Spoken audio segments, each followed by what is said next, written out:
Hello, my name is Christy Godwin, and I'm a psychic medium. I'm here with Cindy Murphy, and we're going to talk a little bit about her reading she had. I'm so thankful for having her here. Thank you so much for joining me. Absolutely. You're nervous being on the camera. Some people don't like to look in the camera. Um, Not so much. I'm okay. It's like what could go wrong. When you were doing the reading, you seemed like a professional because again, we do readings for those of you who don't know, just like we're doing this recording on Zoom. And she did not look nervous at all looking in the camera. Now, how you heard about me because I had sent you a friend request, but from my personal page, I didn't know you in high school, but we went to high school together and we have a ton of mutual friends. So he popped up and I was like, oh, I kind of remember that name. Let me just send her a friend request. Didn't think anything about it. Now, what do you think when that popped up? Well, actually, I recognized your face as soon as it popped up. So I went to your page when I got the friend request and I recognized your face. I think when I saw that we grew up in the same hometown and I saw your face, I was like, oh, okay. And so I immediately accepted your friend request because, like you said, we have tons of friends that are in common from Louisiana. And then I started just scrolling down like you do, and I You saw do. podcasts, and that really caught my eye because it's something that I had kind of put out there to find someone that I felt comfortable and safe with to do that with. So I was like, okay, I'm listening. So I did. It was late. I was going to bed when I accepted the friend request, and I stayed up very late watching a lot of your podcasts just to Thank you. get. I do want to thank you also for saying you even recognize my face because, I'm not ashamed of my age. I'm 51, almost 52. So for you to say, you recognize you recognize my face, I'm like, yes, she actually recognized me from way back when. Probably because I think there was a couple of friends that were really good friends of mine that you were friends with, and so that's probably how you recognized my name. Mhm. So now, what made you actually book the appointment? Well, I had, like I said, I had been looking for someone that I could feel safe with. And I was a little nervous about doing it, but I felt a very strong pull to do it. And I thought about it a lot. So, I actually prayed about it and thought about it a lot and was just really just looking for that. And I had run across several different things before and never felt the connection or that good feeling about it. I Yes, think the yeah. best word is safe. I never felt safe going into that, but for some reason, I immediately felt that even when I was just watching your podcast. Just you were very professional, and Yeah. And that's one thing that I think is so important. I'm glad you brought that word up, safe, because you do have to create, I think, a safe space for not only, the person that I'm reading, but for the spirits coming through. I have had, so just the other day, I was in a mediumship reading, it was a practice, and this lady's mother came through. This lady is another medium. She's been read hundreds of times, and her mother said something. She says, my mom has never admitted that. And I think because I am very much what happens in a reading stays in a reading, right, right, because there's those spirits say they will say a lot of things that you don't want the world knowing. right. And so I appreciate you saying that because it is so true. We create a safe space for you, for the spirits to come through, and what happens in a reading absolutely stays in a reading. Now, who surprised you the most coming through? What spirit coming through surprised you? Probably my grandmother, my dad's mother, just because I always had the feeling that we weren't very connected. And she probably said the most, it felt like. In looking back, she talked a lot and said a lot. And so that definitely I was wondering even if she would even come forward. And then for it to be that she said so much and all that. And And that is so perfect that you brought that up. That happens so much, so much. I had a gentleman the other day, much older and than us, and his step grandmother came through. That's who it was, and he just kept saying, "I can't. why is she here? Why is she here? And she said the most. Yeah. Just never know who we are so energetically connected to on Right. the other side. Right. Now, who I thought was funny, not really funny, but it was just so classic, is your dad, who stepped up first. And that is also unusual because your dad stepped up and he's what I would call the star attraction. And typically in a reading, the star attraction doesn't step up first because then other spirits won't have the opportunity to come forward. Right. You know, if you're just, okay, you saw who you wanted, but, you know, I didn't do that. I kept bringing people through, but your dad had come up that morning before our reading and while I was doing my makeup, and he stepped forward and he was holding a Bible. And I was like, oh, okay. And then I didn't, of course, know at that time he was your dad. After Right. he stepped up when you were here. But then he also let it be known that he would never have believed in this when he was on this side.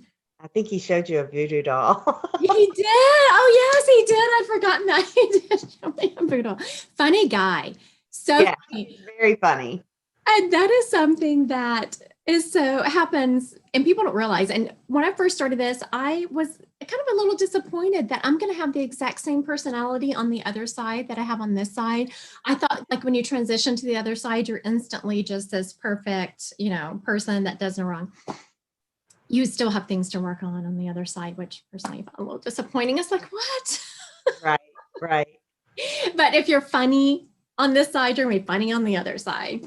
Yeah. If you're not talkative, which thankfully all of your people were talkative.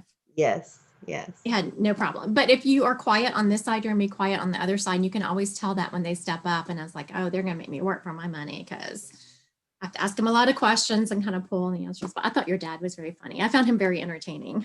Yeah, he's very entertaining. That's a good word for him. He was. It's always, those readings are always fun to me when the entertaining people step up. Now, what message came through that surprised you the most? Well, there were two. So the first one was my grandmother sharing that, because I did never feel connected to her, and her sharing that I reminded her of her daughter who had passed.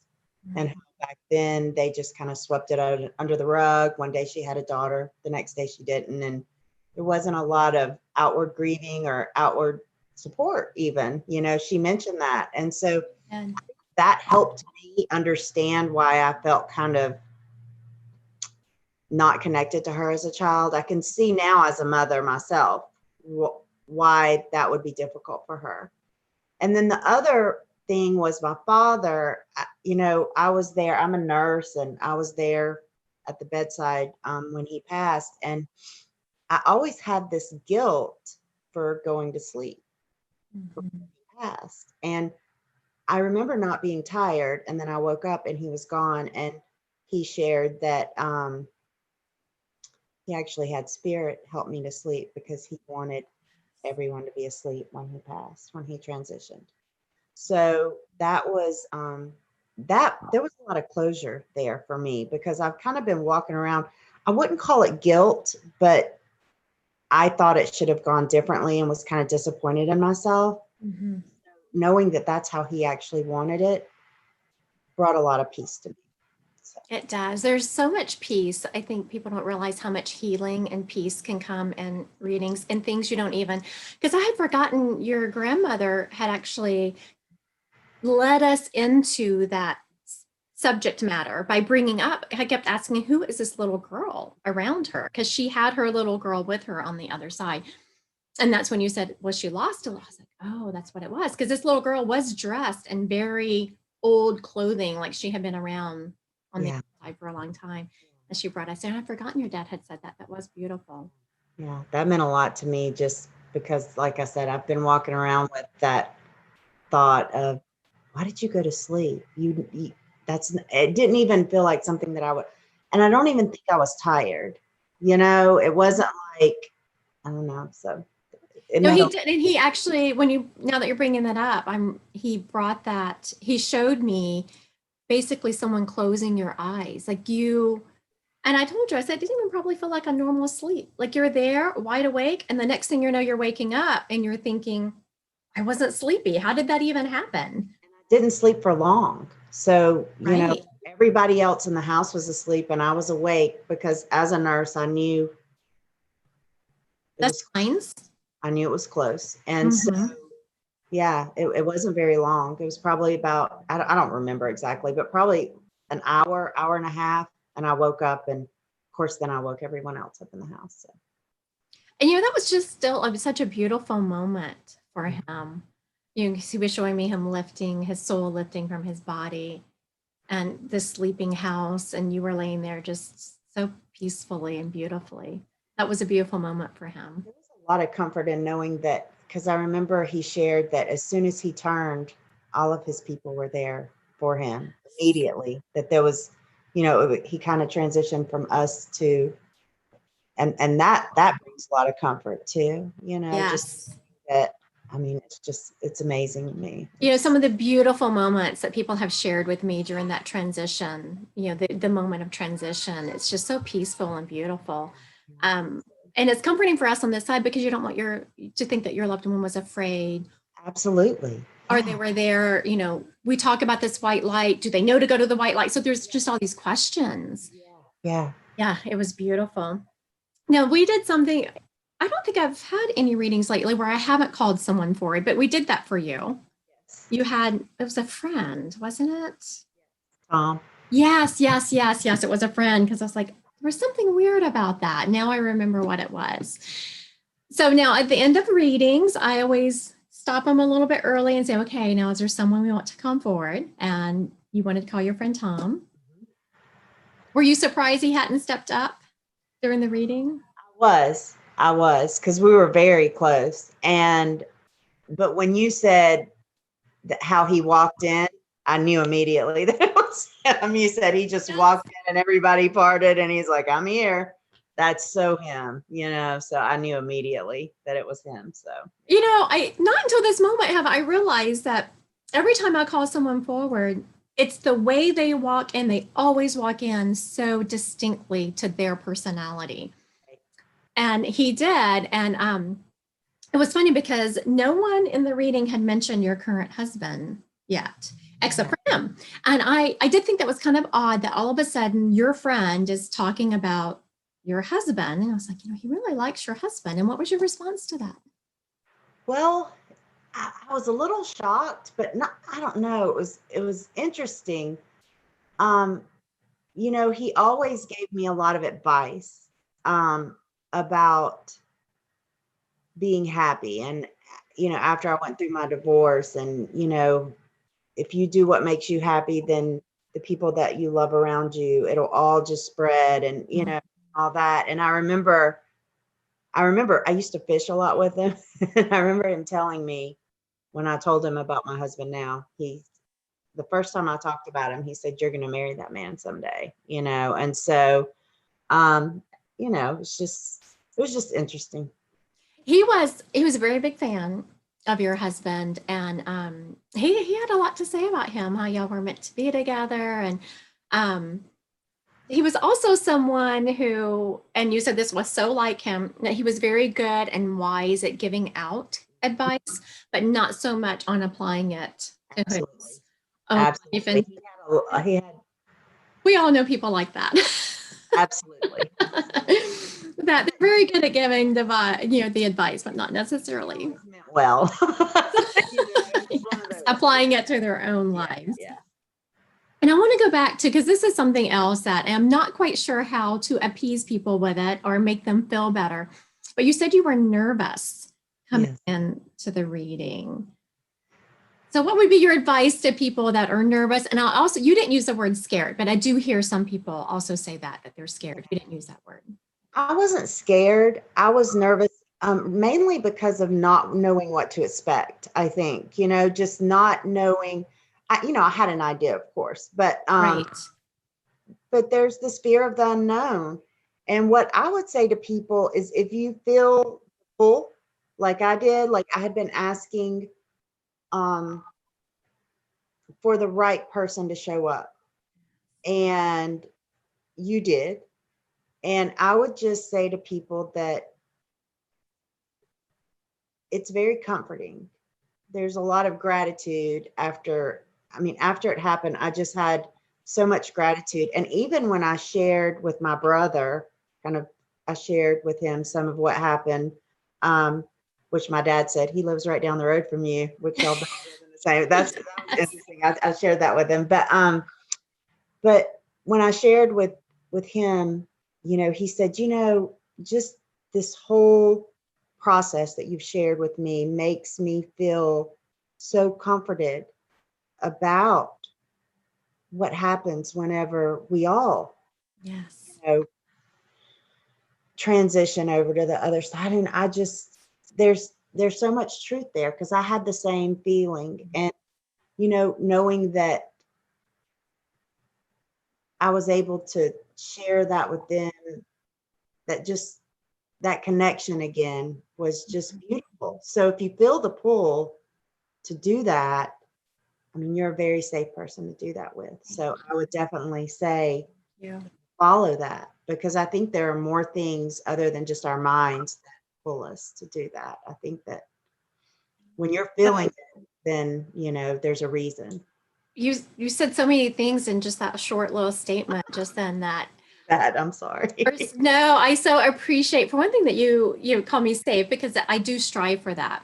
I do strive for people to feel safe. I think that there has been some, there's people in my industry, just like in every industry, that may not do the best that they could. Yes. And so I understand some of that fear. Also, just, as you mentioned, we both grew up in Louisiana, and, some of the rituals that might happen down there, and some of, like your dad showed me a voodoo doll, some of those things also, I think, make people afraid. Yeah. But it is just about, like right now, I can look to the other side. I just raise my energetic level. I look to the other side and see who's there. I think what, something else that is comforting about it is I more describe the personality, just like you talked about Tom walking up and how your dad presented himself. And some of the things they say are things that I would never know. Oh, absolutely. I mean, there were things that absolutely. And that's what I shared with my brother too. And like, some of the things that even my grandmother, who's never met my son, shared about my middle son right now, what he's going through, and even my younger son. I mean, I was just mind blown, but there's a great deal of comfort knowing that that connection exists, even though they never met each other here. What you're talking just give me chills, because it's so true. And that is one thing. Once we identify who the spirit is, I instantly ask, okay, what's your message? Spirits, they do not miss the opportunity to tell you, yes, I'm with you, and I see what you're going through. I understand. And sometimes they'll even give you advice. I think your grandmother had some advice for you. I know my grandfather told me to be kind, to work on myself, and how important it was to be kind. He had some regrets in his lifetime that he shared with you. And I remember that. And yeah, it's just, They do come through with a lot of things, because even now we can look back on our life and woulda, shoulda, coulda done things differently, and we can have some guilt over that. So on the other side, they will try to give us advice on things that maybe they did wrong, that they wish they had done differently. And so many times I hear, be kind to ourselves, like we're so hard on ourselves. I hear that a lot from the other side. And especially people like you that have this huge heart, and you just feel and give so much. And your grandmother had a lot of advice. Share that with me about being a mother, and about, I remember that now. I had forgotten about that. Yes. Okay. There was a lady, the reading, I think it was after you or a couple of later in that day, she wanted it recorded. But just because of that, she's like, I don't want to forget anything. Can you record this and send it to me? That's a great idea. That is always an option, to have them recorded, as much as I hate to think that people are watching my face later on their screen. But it is important, because you do forget, like right after, I remember I was sharing some stuff, with my husband and my middle son that was here. And I was sharing it, and it was just like, bubbling out. Like I couldn't get it all out, you know, and I was like, oh yeah, and this, oh yeah, and this, you know, so Yes. And that lady has messaged me back a couple of times and said, well, I showed it to, because the person, one of the people that came through had a message for her neighbor. Her right. dad had come through, her neighbor's husband. And she's like, I showed it to my neighbor. I showed it to my, I was like, oh my goodness, how many people are They're watching? all looking at you. My uncle, you remember? They're not, you know, that's my ego. They're not looking at my face. They're listening to the message, but because I don't like to see myself on the screen, that's what I think. Yes, my uncle had the message. He couldn't believe that he didn't realize this was possible, he said, and he wanted his kids to know. So I did He did. That's right. He did because message his towards son. the end, look at me looking over here where he was standing, because he was standing right there, like your dad was back here. I can still remember where they were standing, and I do remember him stepping up. I was like, what? Okay, well, what's your message? He said, I want my kids to do this. I wanted them to come and talk to me. I didn't even, this is great. Yeah, yeah. That was very funny. Your people were very entertaining. I can imagine. Yes, we're quite an entertaining family. Well, thank you so much for doing this video. Yes, yes, we're. Perfect. I did, because my next appointment was popping up because we had gone over, and I even started you early. I even messaged you and said, can we start a little bit early? And so we did go over, and my next appointment was even popping up. I was like, okay, I gotta go, people. I have more waiting. We might have to do another one. Yeah, it was fun. Thank you so much for doing the reading and for doing this video. I so appreciate you being here. I'm very grateful for you. Thank you. If anyone has any questions, please contact me at christygodwin111@gmail.com. Thank you so much, and y'all have a great evening. Christy.